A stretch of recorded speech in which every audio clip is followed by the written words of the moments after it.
अस्सलाम वालेकुम स्टूडेंट्स। आज हम करेंगे चैप्टर नंबर 1 एक्सरसाइज नंबर 1.3 का क्वेश्चन नंबर 3। इस क्वेश्चन को करने से पहले आपको सबसे पहले पता होना चाहिए कि आपके लॉज कौन कौन से हैं जो कि इन्होंने क्वेश्चन में दिए गए हैं। जैसे फर्स्ट लॉ आपके पास associative law of union of sets, तो आपको पता होना चाहिए कि एसोसिएटिव लॉ कौन सा है। उसके बाद सेकंड जो इन्होंने पूछा है associative law of intersection, intersection के लिए कौन सा है और यूनियन के लिए कौन सा है। तो यहाँ पे आपके पास है associative law of union. Union के लिए आपके पास ये पूरी कंडीशन है A union B union C equals to A union B union C. अगर आपके पास ये एसोसिएटिव लॉ ऑफ यूनियन पूछते तो आपको ये चीज़ याद होनी चाहिए। अगर आपको ये याद नहीं होगी तो आप ये क्वेश्चन को सॉल्व नहीं कर सकते। आगे आपके पास है associative law of intersection. Associative law of intersection हमारे पास ये होता है, इसकी कंडीशन होती है जहाँ जहाँ पे जस्ट यू है कि सारी सेट्स वही हैं और ब्रैकेट्स भी वैसे ही हैं। तो इसीलिए आपका ये याद करना थोड़ा इजी होगा। अगर आप एक याद कर लेते हैं तो दूसरा आपने उसके ऑपोजिट साइन अगर यूनियन के लिए याद किया तो इंटरसेक्शन लगा दें, अगर आपने इंटरसेक्शन के लिए याद किया तो यूनियन लगा दें। नेक्स्ट है आपके पास जो इधर आपने क्वेश्चन में फाइंड करना है वो है distribution law of union over intersection. इससे आपको पता चल रहा है कि यहाँ पे यूनियन भी यूज़ हो रहा है और इंटरसेक्शन भी यूज़ हो रहा है। अगर आपसे पूछे कि यूनियन ओवर इंटरसेक्शन करना है तो यहाँ पर जो साइन होगा आपके पास वो यूनियन के लिए यूज़ होगा और यहाँ पर जो सिंबल यूज़ होगा वो होगा इंटरसेक्शन के लिए। फर्स्ट सिंबल आप अगर आपसे यूनियन ओवर इंटरसेक्शन करें तो यूनियन, यहाँ पे आपके पास ब्रैकेट में इंटरसेक्शन आएगा, यहाँ पे यूनियन यूनियन और जस्ट इधर सेंटर में इंटरसेक्शन होगा। अगर आपके पास डिस्ट्रीब्यूशन लॉ यही पूछ रहे हैं इंटरसेक्शन ओवर यूनियन के लिए तो हमने जस्ट चेंजिंग इतनी करनी है कि जहाँ पे ये यूनियन है वहाँ पे इंटरसेक्शन हो जाएगा, यहाँ पे ये यूनियन, यहाँ पे इंटरसेक्शन, यहाँ पे यूनियन और यहाँ पे इंटरसेक्शन। ठीक, अब आपने जब तक आपको ये लॉज की स्टेटमेंट्स या ये पूरी इक्वेशन याद नहीं होगी तो आप इसको सॉल्व नहीं कर सकेंगे। तो सबसे लॉज याद करने एसोसिएटिव लॉ कौन सा, commutative law over union and intersection, associative law over union and intersection, distribution law over union, union over intersection and intersection over union. ये दोनों लॉज आपको याद होने चाहिए। नंबर 3 के ए पार्ट पे अगर हम क्वेश्चन नंबर 3 का ए पार्ट करें तो वहाँ पे वैल्यूज़ गिवन है, वो एक सेट ए गिवन है, एक सेट बी गिवन है और एक सेट सी गिवन है। ए की वैल्यूज़ है हमारे पास 2 4 6 से 10 12, बी हमारे पास है 1 3 5 7 9 11, सी हमारे पास है 3 6 9 12 एंड 15। इस क्वेश्चन को जो है सॉल्व हमने सिंपल जैसे सॉल्व करते वैसे नहीं करते ना, हमने इसको यूजिंग वेन डायग्राम को यूज़ करते हुए सॉल्व करना है। तो जैसे हमने लास्ट क्वेश्चन इस एक्सरसाइज का किया था question number 1 and question number 2, वैसे ही हमने इसे वेन डायग्राम को बनाते हुए क्वेश्चन को करना है। तो सबसे पहला जो है हमारे पास एसोसिएटिव लॉ ऑफ यूनियन, मैं ये प्रूफ करूँगी। उसके बाद फिर मैं इसका associative law of intersection of sets करूँगी, next third and next fourth. सबसे पहले फर्स्ट पे आए तो हमारे पास है A union B union C, A union B union C. आपने सबसे पहले जो डायग्राम बनानी है वेन डायग्राम वो आपको मैंने बताई थी। सबसे पहले एक बॉक्स बनाए। अब हमारे पास जो है 3 एलिमेंट्स हैं, 3 सेट्स हैं सॉरी। पहले हमने जो किया था 2 सेट्स का कर लिया था, अब हमने 3 सेट्स ऐसे ड्रॉ करने हैं कि तीनों सेट एक दूसरे को कट कर रहे हो। जैसे ये मैंने फर्स्ट सेट ड्रॉ किया, ठीक, अब मैं इसी में ही सेकंड सेट कर देती।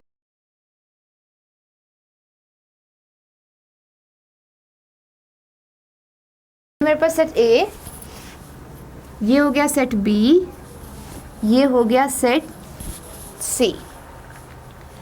अब आप लिखें, अभी आपने एलिमेंट्स इसके अंदर नहीं राइट करने। सबसे पहले देखें A union, left hand side लें, ये है हमारे पास लेफ्ट हैंड साइड। ठीक, अब हमने सबसे पहले ब्रैकेट वाली चीज़ को सॉल्व करना। ब्रैकेट वाली हमारे पास क्या है, B union C. B union C के लिए हम सबसे पहले बी के एलिमेंट्स लेते हैं 1 3 5 7 9 11। यूनियन सी के एलिमेंट्स क्या हैं 3 6 9 12 एंड 15। अब हम आते हैं इसके अंदर एलिमेंट्स हमने किस टाइप के करने हैं। अब अगर देखें बी ए और बी की अगर बात, पहले बी और सी की बात करते हैं। ठीक, बी में और सी में कौन से एलिमेंट ऐसे हैं जो कॉमन है। जो भी कॉमन एलिमेंट होगा ना बी और सी का, वो हमने इस पोर्शन में लिखना है इतने वाले, क्योंकि ये देखिए ये सेट हमारे पास बी है, ये सेट हमारे पास सी है, और ये इसका कॉमन पॉइंट है पूरा का पूरा। इसमें ये हमारे पास इतना पोर्शन सेट ए का है और ये हमारे पास बी और सी दोनों का है। तो हमने जस्ट वो एलिमेंट्स लिखने हैं जो बी और सी दोनों में है। तो अगर मैं देखूं बी और सी की बात करूं, जो जस्ट सिर्फ इन दोनों में है, तीनों सेट्स में जो कॉमन है वो हमने इधर राइट करने हैं। अब मैं देखती हूँ 3 है हमारे पास, 9 है, इसके अलावा कोई नहीं है, तो मैं इधर लिख देती हूँ 3 एंड 9। ओके, यहाँ पे बी के बाकी एलिमेंट्स लिख देती हूँ 1, 5, 7 एंड 11। ठीक, सी में लिख देती हूँ 3 एंड 9 के अलावा 6, 12 एंड 15। ठीक हो गया इतना। अब हमने ए की बारी है। ए में एलिमेंट्स देखे कौन से, 2, 4, 6, 8, 10 एंड 12। ठीक, अब हमने ए यूनियन सी, अब इसको इन दोनों को देखना है, और अब आपने क्या करना है, ए और सी में जो सेम एलिमेंट्स हैं वो इस पोर्शन में लिख देने हैं, इतने से पोर्शन में। तो अब देखें उसमें से सेम एलिमेंट्स कौन से हैं। अगर मैं देखूं ए और सी का, तो ये 6 है, उसके बाद जो सेम एलिमेंट है वो है 12। तो मैं 6 एंड 12 इधर लिखूंगी। जो मैंने 6 एंड 12 इधर रफली लिखा था वो मैं इरेज कर दूंगी, मतलब कि 15 यहीं पे रहेगा। 3 एंड 9 ए बी के यूनियन में आ गया, ए बी के इंटरसेक्शन में आ गया। ए और सी के इंटरसेक्शन में 6 एंड 12 सेम है, वो आ गया। बाकी जो बच गया हमारे पास ए में 2, 4, 8 एंड 10। 2, 4, 8 एंड 10। ठीक है, अब ये डायग्राम हमारे पास कंप्लीट हो गई है। अब आप अगेन देख लें कि इसमें कोई एलिमेंट ऐसा तो नहीं है कि जो कि दूसरे सेट में सेम आ रहा और हमने उसे एज इट इज़ बगैर सेम एलिमेंट के लिख दिया। तो चेक कर लेते हैं। यहाँ पे देखें 2, 4, 8, 10, यहाँ पे कहीं पे भी सेम नहीं है। ठीक है, यहाँ पे भी नहीं है, जस्ट ये और ये एलिमेंट सेम है, इसलिए हमने इसको ए और सी के इंटरसेक्शन में लिखा है, इसको बी और सी के इंटरसेक्शन में लिखा है। अगर आपकी वेन डायग्राम सही बन गई है तो आप इजीली ये क्वेश्चन कर सकते हैं। आप देखें, अब हमने बी यूनियन सी लेना है। ये बी का सेट है, ए के सेट को मैं अगर निकाल दूं तो आपके पास ये बी का सेट है और ये सी का सेट है। इसके एलिमेंट्स चेक करें कौन कौन से हैं। 1, 3, 5, 7, 9, 11। 1, 3, 5, 6, 7, 9, 11, 12 एंड 15। ये एलिमेंट्स हम लिख देंगे। 1, 3, 5, 6, 7, 9, 11, 12 एंड 15। यही एलिमेंट्स इसके यूनियन में बन रहे हैं। हमने फाइंड क्या करना था, A union B union C. इसको करने के लिए हम सबसे पहले ए का सेट लिखेंगे जो है हमारे पास 2, 4, 6, 8, 10 एंड 12 यूनियन। अब हमने लिखना है बी यूनियन सी, ब्रैकेट वाली चीज़ बी यूनियन सी। इसका सेट लिखेंगे 1, 3, 5, 6 एंड 7, साथ में 9, 11, 12 एंड 15। ये सेट हमारे पास बी यूनियन सी का हो गया, ये सेट हमारे पास ए का हो गया। अब हमने इसका यूनियन लेना, तो यूनियन में क्या चीज़ आएगी। यूनियन में आपने यहाँ से देखते हैं हम, बी यूनियन सी का आंसर ये था, ये वाला पूरा सेट। उसके साथ हमने ए को भी लिख देना है क्योंकि ए भी इधर मौजूद है। तो हमने इन पूरे तमाम के तमाम एलिमेंट्स को ए, बी और सी में जो हैं इन सबको 1 बाय 1 सीक्वेंस वाइज लिख देना है। तो देख ले 1, 2, 3, 4, 5, 6, 7, 8, 9, 10, 11, 12 एंड 15। ये आपके पास इसका आंसर आ गया है लेफ्ट हैंड साइड का, A union B union C का। अब हम करेंगे इसी की right hand side. Right hand side हमारे पास क्या है, A union B union C. तो राइट हैंड साइड अब करेंगे, उसका आंसर हम इस आंसर के साथ कंपेयर करेंगे।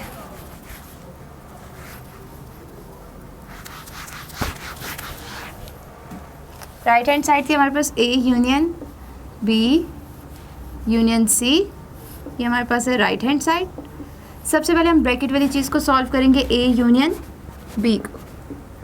तो हमारे पास सेट ए क्या है, 2 4 6 8 10 एंड 12।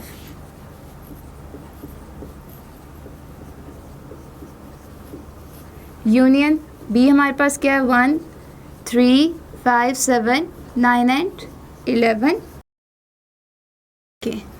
यूनियन में ए और बी का यूनियन है, मतलब इसका और इसका। अब मैं इस पोर्शन को निकाल देती हूँ, जस्ट हमारे पास ये सेट होगा, ये सेट होगा। इसमें से देखिए सीक्वेंस वाइज क्या बन रहा है, 1 2 3 4 5 6 7 8 9 10 11।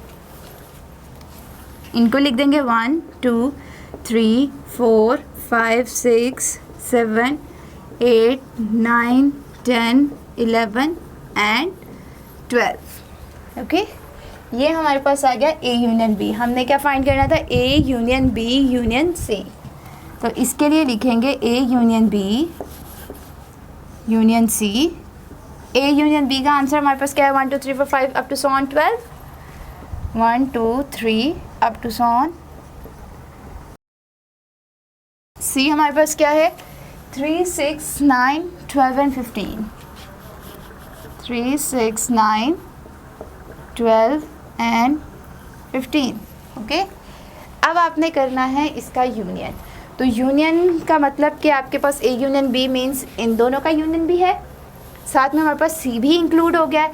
तो अब इस ओवरऑल पूरे सेट में जितने भी एलिमेंट्स, यूनिवर्सल सेट है ना ये हमारे पास यू, इस सेट में जितने भी एलिमेंट्स हैं वो आएगा 1 2 3 4 5 6 7 8 9 10 11 12 एंड 15 आ जाएगा। 1 2 3 4 5 6 7 8 9 10 11 12 एंड 15। ये हमारे पास राइट हैंड साइड का आंसर है, ये हमारे पास लेफ्ट हैंड साइड का आंसर है। अब अगर हम इसको चेक करें, ये 4 5 6 7 8 9 10 12 तक वैसे ही, और लास्ट 15 दोनों के आंसर्स हमारे पास सेम है। तो ये हमारे पास हो गया left hand side equals to right hand side, hence proved. ये आपके पास फर्स्ट कंडीशन प्रूफ हो गई है। अब हम करेंगे second condition, associative law of intersection of sets. उसकी कंडीशन मैंने आपको अभी बताई है, जहाँ पे यूनियन होगा वहाँ पे आपने जस्ट इंटरसेक्शन लगा देना है। डायग्राम आपके पास यही रहेगी। इसी डायग्राम को आपको यूज़ करते हुए एसोसिएटिव लॉ ऑफ इंटरसेक्शन करना है। Associative law of intersection. Intersection के लिए मैंने क्या कहा था, जहाँ जहाँ पे यूनियन है वहाँ पे आपने जस्ट इंटरसेक्शन को पुट कर देना है। तो ये आ जाएगा A intersection B intersection C, A intersection B intersection C. Same वही काम लेफ्ट हैंड साइड लेंगे, राइट हैंड साइड लेंगे, दोनों के आंसर्स अगर आपके पास सेम आए तो ये लॉ आपका प्रूफ हो जाएगा। लेफ्ट हैंड साइड ले, सबसे पहले ए इंटरसेक्शन सी, ब्रैकेट वाली टर्म,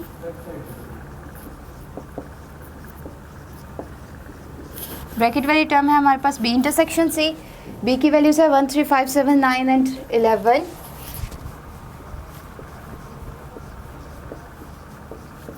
नेक्स्ट है सेंटर में इंटरसेक्शन, सी है हमारे पास 3 6 9 12 एंड 15।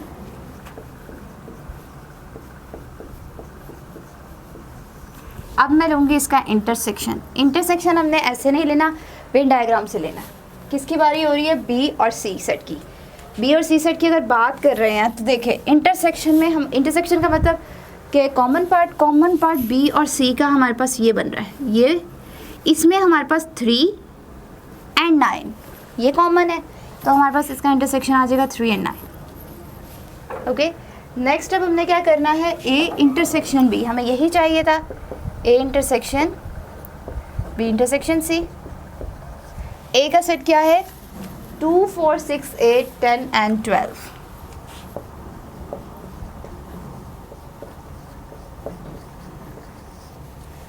और सेंटर में इंटरसेक्शन का साइन। लास्ट में हमारे पास क्या है, B intersection C. B intersection C का आंसर हमने अभी फाइंड किया है, 3 और 9 है इसके एलिमेंट्स, वो हम इधर लिख देंगे। अब देखिए, अब हमने क्या करना है, इसको और इसका इंटरसेक्शन लेना है। 2 4 6 8 10 12 इंटरसेक्शन 3 और 9। चेक करते हैं इधर, ये 3 9 है, ये वाला पार्ट, और इस पार्ट को हमने लेना है जस्ट ए के साथ। इतने से पार्ट को हमने सिर्फ ये ए के साथ लेना, तो देख लें ये ए का सेट इधर तक क्लोज हो जाता है। 3 और 9 ए से बाहर हैं हमारे पास, इस बी या सी में है, इसके अंदर कहीं पे नहीं है, मतलब कि ये सेम इसके एलिमेंट्स नहीं है, तो इसीलिए ये हमारे पास आ जाएगा 5, या आप इसे लिख सकते हैं नल सेट, खाली सेट, एम्प्टी सेट। अब हम, ये हमारे पास तो हो गया लेफ्ट हैंड साइड का आंसर। अब हम इसका निकालेंगे राइट हैंड साइड का आंसर। राइट हैंड साइड है A intersection B intersection C.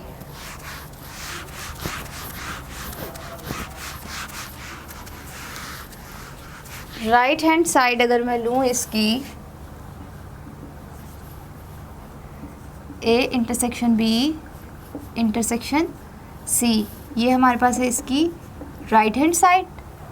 सबसे पहले हम लेंगे ब्रैकेट वाली टर्म ए इंटरसेक्शन बी।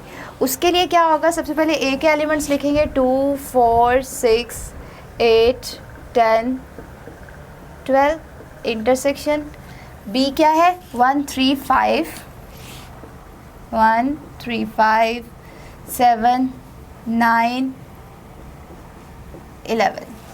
ठीक, ये ए और बी का है। अब इधर से देखें, ए ये है, बी ये है। ए और बी के इंटरसेक्शन में हमारे पास ये वाला पार्ट बन रहा है, लेकिन इस पार्ट के मिड में कोई भी एलिमेंट हमारे पास नहीं है।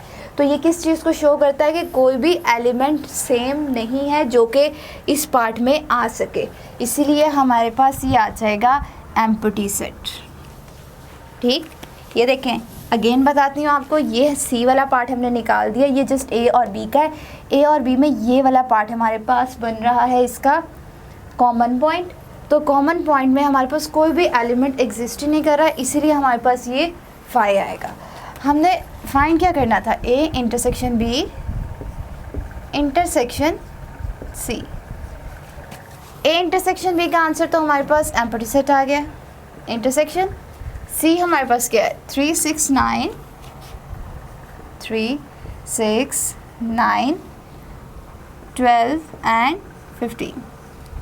ठीक, अब देखिए ज़रा, इसका मतलब इसमें तो कोई एलिमेंट है ही नहीं। ओवरऑल देखकर तो आपको पता चल रहा है कि इसका इंटरसेक्शन 5 आना है, लेकिन आप फिर भी डायग्राम को देखें, ये एलिमेंट है, ये एलिमेंट्स है सी के, सी ये है हमारे पास। सी को अगर मैं ए के साथ कंपेयर करती हूँ, ए नहीं, ए इंटरसेक्शन बी के साथ, ये वाला पार्ट और सी के साथ, इसको अगर मैं देखूँ तो ये वाला पार्ट बन रहा है। ये देखें, अगर मैं इस पार्ट को निकाल दूँ तो ये वाला पार्ट बनता है हमारे पास ए इंटरसेक्शन बी का, जिसका इंटरसेक्शन हमने लेना है इसके साथ। तो इसके साथ लेंगे तो ये वाला पार्ट जस्ट बन रहा है जो कि सी में है, लेकिन इसमें कोई भी एलिमेंट है ही नहीं है। तो इसका मतलब कि यहाँ पे हमारे पास 5 मीन्स एम्प्टी सेट आएगा। ये हमारे पास लेफ्ट हैंड साइड का आंसर है, ये हमारे पास राइट हैंड साइड का आंसर है, दोनों के आंसर सेम है। इसका मतलब ये हुआ कि आपके पास left hand side equals to है राइट हैंड साइड के, हैंस प्रूव्ड। अब हमने करना है इसी की थर्ड प्रॉपर्टी है distribution law of union over intersection. वो प्रॉपर्टी आपके पास क्या थी, अभी मैंने आप लोगों को स्टार्टिंग में सारे लॉज बताए हैं। डायग्राम आपने रेज नहीं करनी, डायग्राम आपकी तमाम क्वेश्चंस के लिए यही यूज़ होगी। अब हम कर रहे हैं distribution law union over intersection.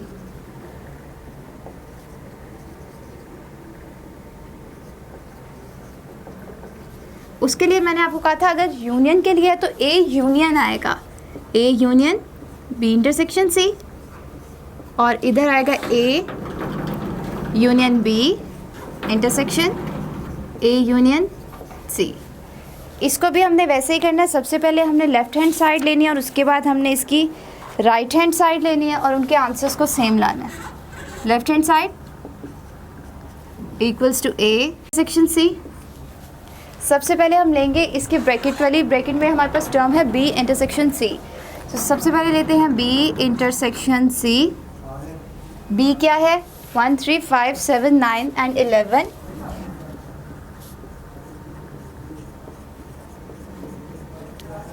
Intersection C हमारे पास क्या है? 3 6 9 12 एंड 15।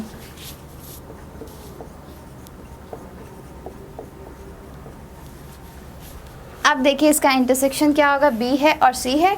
तो बी और सी का हमारे पास यहाँ पे अगर मैं देखूँ तो बी हमारे पास ये सेट है, सी हमारे पास ये सेट है। इसका इंटरसेक्शन बन रहा है 3 एंड 9।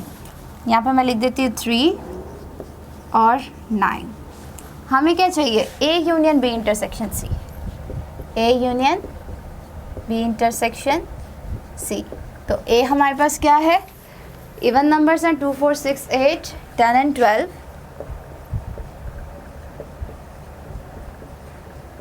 और यूनियन है हमारे पास बी इंटरसेक्शन सी क्या है? 3 9। अब देखिए ज़रा, मैंने पहले बी इंटरसेक्शन, ठीक है सही है, ये ए का सेट है, ये वाला पूरा सेट ए का है और ये हमारे पास ये है। यूनियन में हमारे पास ये वाला सेट और ये ओवरऑल ये वाला पार्ट आएगा। ये बी और सी के ये एलिमेंट्स नहीं आएंगे क्योंकि इंटरसेक्शन वाला पार्ट आएगा और जस्ट ए के एलिमेंट्स आएंगे क्योंकि हमने 1 बाय 1 सीक्वेंस वाइज यूनियन में लिख देना होता है तमाम एलिमेंट्स। क्या हो गया? 2 3, यहाँ से देख लेते हैं, 2 3 4 6 8 9 10 12। 2 3 4 6 8 9 10 एंड 12। ये हमारे पास हो गया लेफ़्ट हैंड साइड का आंसर। अब हम कहेंगे इसी की राइट हैंड साइड है A union, A union B find करेंगे। सबसे पहले इसको सॉल्व करेंगे फिर इसको सॉल्व करेंगे। लिखे right hand side A union B intersection A union C. सबसे पहले लेते हैं ए यूनियन बी को। ए यूनियन बी क्या है? ए के एलिमेंट्स है even numbers 2 4 6 8 10 and 12। Union B के एलिमेंट्स, बी के क्या हैं? 1 3 5 7 9 एंड 11।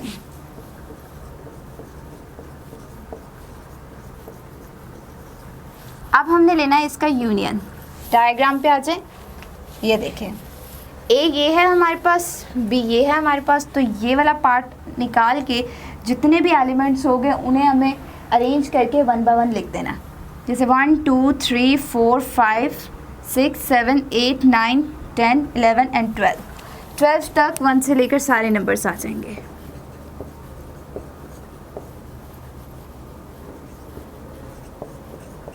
Up to 12। अब हमने क्या करना है? ए यूनियन सी लेना है। ए यूनियन सी लूँगी तो सबसे पहले ए के एलिमेंट्स लिखेंगे 2 4 6 8 10 एंड 12। यूनियन सी क्या है हमारे पास? 3 6 9 12 एंड 15। 3 6 9 12 एंड 15। ये जो आंसर मैंने लिखा हुआ है मैं यहाँ पे लिख देती हूँ ताकि मैं इसको कंपैरिजन कर सकूँ जब इसका आंसर आ जाए। तो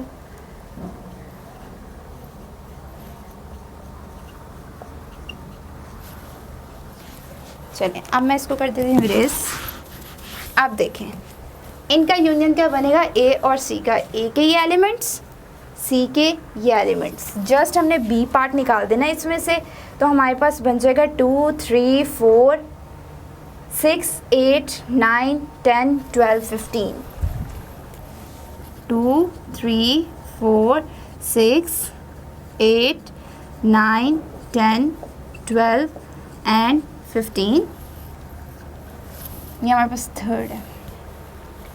फिर अब हमने क्या करना है, ये पूरी टर्म फाइंड करनी है, A union B intersection A union C. अब हमने क्या करना है, इन दोनों का इंटरसेक्शन लेना है। 1 2 ए यूनियन बी का आंसर है हमारे पास ये, ए यूनियन सी का आंसर है हमारे पास ये। 1 2 3 से अप टू 12 इंटरसेक्शन 2 3 4 से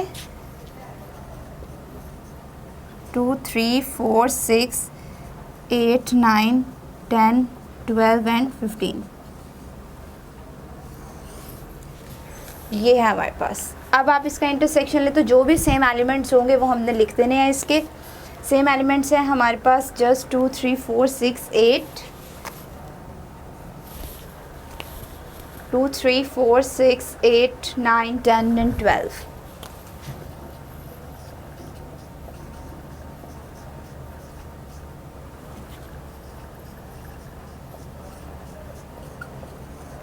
आप देखें कंपैरिजन करें लेफ्ट हैंड साइड को राइट हैंड साइड के आंसर के साथ। लेफ्ट हैंड साइड का आंसर मैंने इधर राइट कर दिया था, राइट हैंड साइड का आंसर मैंने ये लिखा है 2 3 4 2 3 4 6 8 9 6 8 9 10 12 10 एंड 12, सेम आंसर आ गया। इसका मतलब कि आपका लेफ्ट हैंड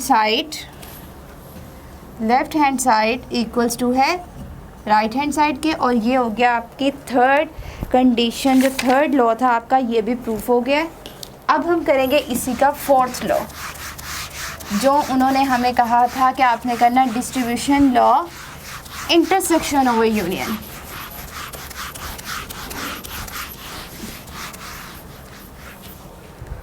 अब हमने क्या करना है, जो distribution law intersection over union है, ये 4 पार्ट है हमारे पास।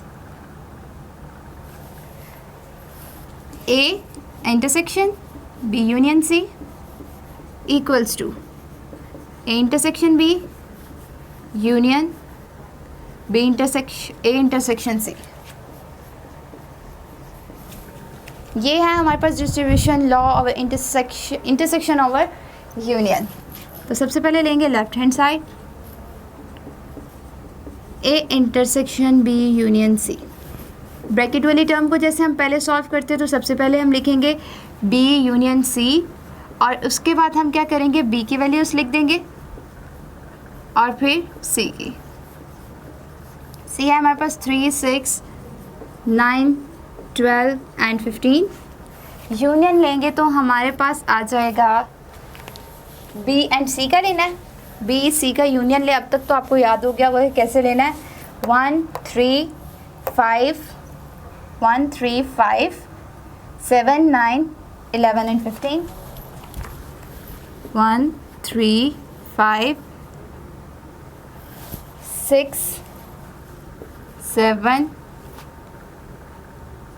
9 11 12 एंड 15। अब हमें क्या चाहिए था, A intersection B union C. हमारे पास ए क्या है, 2 4 6 8 10 एंड 12। इसका इंटरसेक्शन ले लेना है हमने बी यूनियन सी के साथ, और बी यूनियन सी है हमारे पास जो भी हमने फाइंड किया है 1 3 5 6 7 9 11 12 15, ये है हमारे पास। अब इसका इंटरसेक्शन ले तो आपको कॉमन एलिमेंट्स पता चल जाएंगे जो सेम है। इसमें से हमारे पास सेम एलिमेंट जस्ट 1 एलिमेंट है 6 के अलावा इसमें देख लें कोई भी एलिमेंट ऐसा नहीं है, 6 एंड 12 इसके अलावा कोई भी एलिमेंट ऐसा नहीं है जो कि हमारे पास सेम हो। 6 है 12 है और कोई भी नहीं है। ये हमारे पास हो गया लेफ्ट हैंड साइड का आंसर। अब हम करेंगे राइट हैंड साइड को। लेफ्ट हैंड साइड के आंसर को मैं इधर लिख देती हूँ 6 and 12। चलिए अब करते हैं इसके right hand side. Right hand side के लिए सबसे पहले हमने क्या करना है, राइट हैंड साइड लिखनी है। A intersection B union A intersection C। Left hand right hand side पे सबसे पहले हमने ब्रैकेट वाली टर्म को सॉल्व करना है, वो है हमारे पास A इंटरसेक्शन B। तो A के एलिमेंट्स हमारे पास क्या हैं, 2 4 6 8 10 and 12। 6 8 10 12। इंटरसेक्शन हमारे पास B है 1 3 5 7 9 and 11। 1 3 5 7 9 and 11। इंटरसेक्शन में हमारे पास कौन से कॉमन एलिमेंट्स आते हैं, आप डायग्राम से देखें। A हमारे पास ये है, B हमारे पास ये है। अगर मैं इसका कॉमन एलिमेंट चेक करूं तो कॉमन एलिमेंट में यहाँ पे कोई भी एलिमेंट है ही नहीं है जो कि इसका आ सके। तो कॉमन एलिमेंट में हम लिख देंगे कि कोई भी एलिमेंट नहीं है, जिसको हम लिखते हैं एम्प्टी सेट। अब हम करेंगे A इंटरसेक्शन C। A हमारे पास क्या है, 2 4 6 8 10 12। इंटरसेक्शन C हमारे पास क्या है, 3 6 9 12 and 15। ओके अब देखें A और C की, A C इतने अगर पार्ट में मैं देखूं तो A और C में हमारे पास जो कॉमन एंड 12, इसके अलावा कोई भी नहीं है। तो आ जाएगा 6 12। हमें फाइंड क्या करना था, A intersection B union A intersection C। अब हम लिखेंगे A intersection B union A intersection C। Answers लिख देते हैं। हमारे पास A इंटरसेक्शन B का आंसर है एम्प्टी सेट सेंटर में यूनियन, और A इंटरसेक्शन C का आंसर क्या है, 6 and 12। अब जब हम इसका यूनियन लेंगे तो यूनियन में हमारे पास अरेंज करके एलिमेंट्स लिख देते हैं। यहाँ पे तो कोई एलिमेंट वैसे ही नहीं है, तो ये वाला एलिमेंट वैसे ही आ जाएगा हमारे पास 6 and 12। ये हमारे पास राइट हैंड साइड का आंसर है, ये हमारे पास लेफ्ट हैंड साइड का आंसर है। तो अगर हम इसको कंपेयर करें तो देखिए 6 12 आंसर आपके पास सेम है। इसका मतलब हमारे पास ये भी लॉ फुलफिल हो गया, left hand side equals to right hand side, hence proved.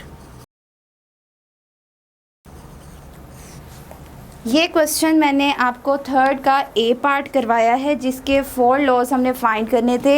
एक associative law of union, associative law of intersection, distribution law, union over intersection and distribution law of intersection over union.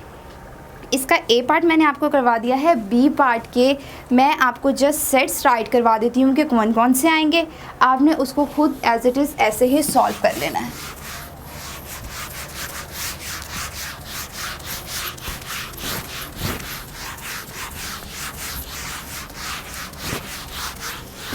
देखें आपके पास first है x belongings to z। z means integers है, और integers में हमारे पास पॉजिटिव नेगेटिव दोनों एलिमेंट्स होते हैं। तो इन्होंने कंडीशन दी है कि आपने 8 से लेके जस्ट 25 तक जाना है, और इक्वल का साइन भी है। इसका मतलब कि 8 भी इंक्लूड है। तो A सेट हमारे पास जो बनेगा इसी के B पार्ट का, वो आ जाएगा 8 9 10 अप टू सॉन 25। अब देखें B क्या है। B हमारे पास है -2 लेस देन y। हमारे पास इंटीजर्स का ही सेट है, तो -2 से लेकर हमने 6 तक जाना है, लेकिन -2 इंक्लूड उसमें नहीं होगा, बिकॉज हमारे पास लेस देन के नीचे इक्वल का साइन, इक्वल की लाइन नहीं है। तो मैंने आपको कहा था जब भी इक्वल की लाइन होगी तो ही वो वाला एलिमेंट इंक्लूड होगा। तो -2 से पिछला वाला एलिमेंट कौन सा होता है, -1 0 1 2, कहाँ तक जाने, 6 तक, 3 4 and 5। ये एलिमेंट्स आपके B के आएंगे। अब C के एलिमेंट्स क्या आएंगे, ये भी इंटीजर्स को बिलोंग कर रहे हैं, और इन्होंने कह दिया है कि Z लेस देन और इक्वल्स टू 8, यानी आपके पास वो तमाम एलिमेंट्स आएंगे जो 8 से लेस देन है। 8 को भी इंक्लूड होगा, इक्वल का साइन है, और 8 से ऑनवर्ड लेस जो भी होंगे वो सारे आएंगे। तो मतलब मैं लिखती हूँ 8 7 6 5 अप टू सो ऑन। यहाँ पे आपके पास नेगेटिव सारे आ जाएंगे। ये आपका क्वेश्चन नंबर 3 कंप्लीट हो गया है। इसको अब आपने खुद ही सॉल्व कर लेना है। नेक्स्ट है आपके पास क्वेश्चन नंबर 4 है आपके पास, copy the following Venn diagrams and shade according to the operation given below each diagram. यहाँ पे आपके पास 3 डायग्राम्स बनी हुई हैं, आपने इनमें जस्ट शेडिंग करनी है। शेडिंग कैसे करनी है?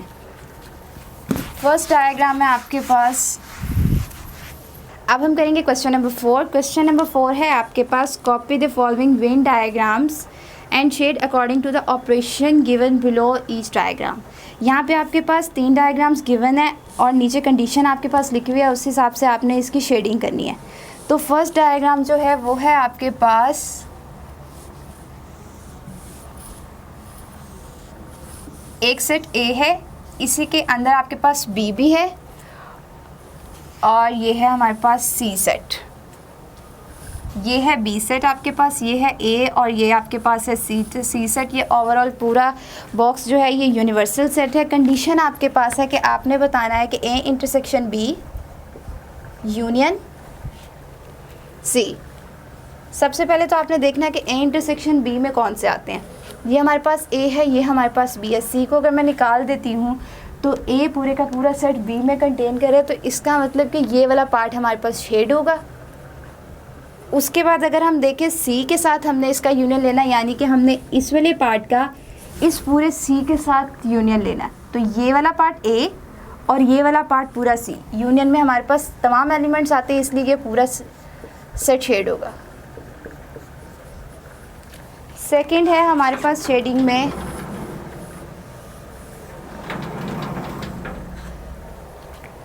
A, B एंड C आपके पास ऐसे बने हुए। ये A हो गया, ये B हो गया है, और ये C उन्होंने बना दिया है।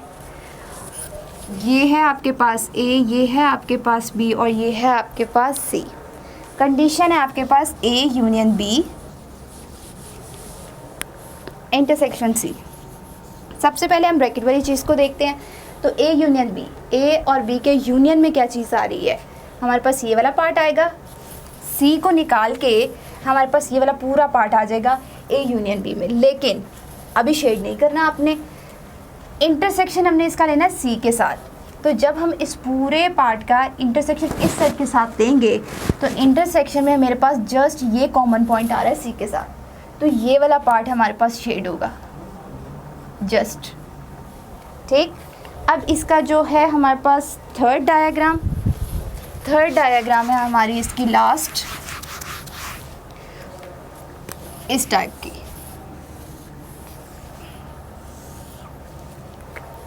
क्या है आपके पास, एक के अंदर B बना दिया है इन्होंने, A सेट है, उसके अंदर इन्होंने ड्रॉ कर दिया है B सेट, और इसी के अंदर इन्होंने ड्रॉ कर दिया है C सेट। ठीक है, ये आपके पास यूनिवर्सल सेट होता है पूरा।